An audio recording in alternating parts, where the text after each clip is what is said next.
20 days, that is all that is left before re-NEET, and right now almost every student is making the same mistake. वो भी ऐसे पढ़ रहे हैं जैसे एग्ज़ाम 3 महीने बाद हो, लंबे लंबे लेक्चर्स देख रहे हैं, एंडलेस नोट्स बना रहे हैं और सिलेबस कंप्लीट करने का ट्राई कर रहे हैं। अब एक बात ध्यान से सुनो, फाइनल 20 दिन री-NEET के पहले इसमें आप सब कुछ नहीं पढ़ सकते, and these are the days for converting preparation into marks, that is a completely different game, and this is exactly why many students who studied for 2 years still underperform, while some students suddenly jump from 100 to 150 marks to 400 to 600 in the last few weeks because they finally stop studying emotionally and start revising strategically. तो इस video में I will give you the ultimate 20-day revision road map for re-NEET. कोई दूसरी generic motivation speech नहीं दूंगा, एक असली road map दूंगा. Day by day thinking, subject wise priorities, mock test structure, revision cycles, mistake elimination, सारी की सारी चीज़ें, and this is the phase where ranks get built. सबसे पहले एक बहुत बड़ा सच समझो इन फाइनल 20 दिनों के बारे में. Your memory is more important than your knowledge. Most students already know how to score enough, ठीक है, but the problem is retrieval. Exam hall में उनका दिमाग ठंडा पड़ जाता है, फॉर्मूला गायब हो जाते हैं, एनसीईआरटी फैक्ट्स जो हैं मिक्सअप हो जाते हैं, सिली मिस्टेक्स एकदम से बहुत बढ़ जाती हैं और आपका एंटायर फोकस एक चीज़ से मल्टीपल जगह पे बढ़ जाता है, रिटेंशन प्रेशर में नहीं हो पाता है. And this is the real goal right now, and to make this work we are dividing these 20 days into 4 phases. Phase 1 is the building phase, phase 2 is the strengthening phase, तीसरा phase होगा stimulation का और चौथा phase होगा sharpening का. सबसे पहले start करते हैं पहले 5 दिनों से, the building phase. This phase is all about reconnecting your brain to the highest scoring areas of the syllabus, not completing random weak chapters. Okay, now in 5 दिनों में every subject has a specific role. Biology becomes memory building, chemistry becomes revision building, and physics becomes confidence building. क्योंकि physics में अधिकतर बच्चे भी घबरा रहे होंगे. अब सबसे पहले बायोलॉजी, पहले 5 दिनों में NCERT becomes your entire life, and I mean actual NCERT, summaries नहीं, शॉर्टकट्स नहीं, specially genetics, human physiology, ecology, biotechnology, molecular basis of inheritance, plant physiology, reproduction. And this time do not read passively मत पढ़ना, actively recall करना चालू करो. Close the book and ask your self questions constantly. ये कौन सा hormone था जो यहाँ सिक्रीट होता था, यहाँ पर क्या एक्सेप्शन था, कौन सा प्रोसेस था जो यहाँ पर अकर होता था. Because active recall forces retention, and every biology session should end with MCQs immediately, because information without application disappears quickly. अब chemistry. This is where most students waste marks in the final phase. Not because chemistry is hard, नहीं, ये reason नहीं होता, because revision is very weak. So during this phase, your goal is layered revision. Organic chemistry जो होती है अगर reaction flow revision बन जाएगा. Memorize मत करना isolated reactions को, understand करो patterns को. For inorganic chemistry, NCERT repetition becomes everything. Especially P block coordination compounds and biomolecules, and physical chemistry के लिए create one compact formula sheet, one glance revision. That is it, because in the final days accessibility matters much more than detailed notes. अब physics के लिए here is what your mindset, here is where your mindset should completely change. Stop trying to master physics now. Your goal is scoring optimization.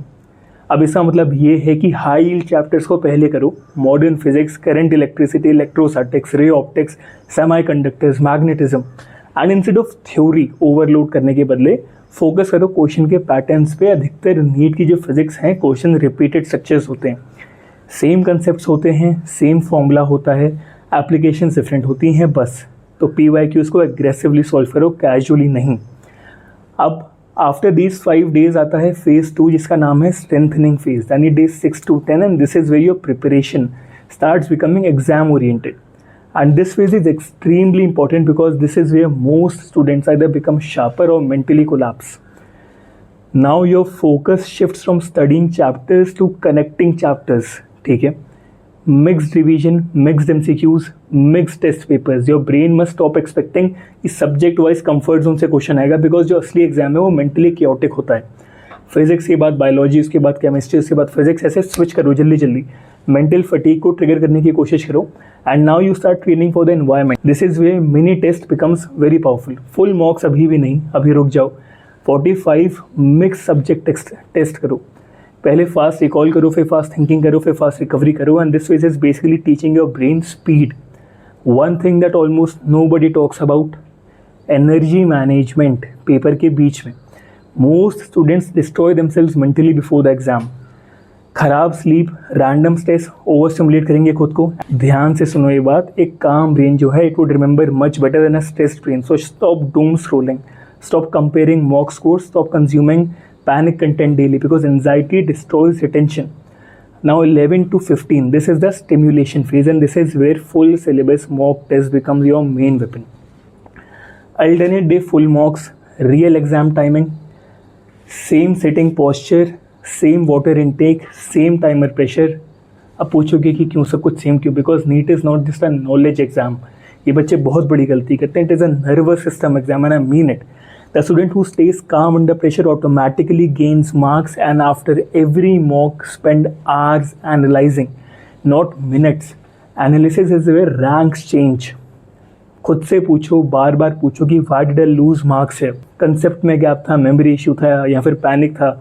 Most students repeat mistakes blindly. Toppers study their mistakes like detectives. And one more thing, create a last 100 mistakes notebook. Every silly mistake, every forgotten formula, every wrong assumption, because your mistakes are literally the map to your future marks.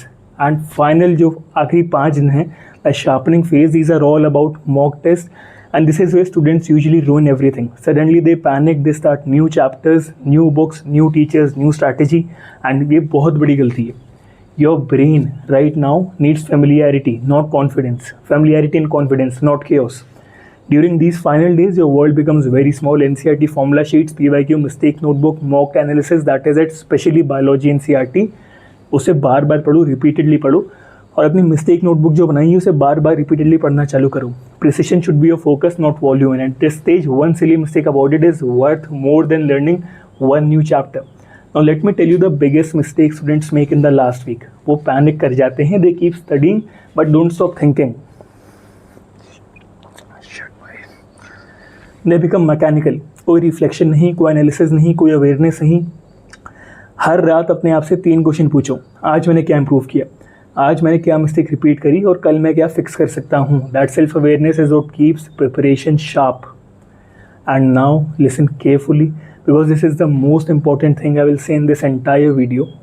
The final 20 days before re NEET are not about becoming super human. No, they are about becoming efficient, calmer, sharper, faster और more accurate. This is what increases marks अब इस time पे. Motivation नहीं, speeches नहीं, कोई 18 घंटे की fake routines नहीं, जस्ट इंटेलिजेंट रेपिटेशन. एंड एक बात याद रखना, अधिकतर students are going to waste this final 20 days emotionally, panic करके, कंपैरिजन करके, एक्सक्यूजेस दे के, ओवर थिंकिंग करके. If you stay calm and execute daily, you already gain a massive advantage above these people, because consistency in the final phase is rare. And very honestly speaking, the students who win in these last 20 days are usually not the smartest. They are the ones who stayed disciplined while everyone else became emotional. तो अगर video पसंद आई तो subscribe करो, and see you in the next one.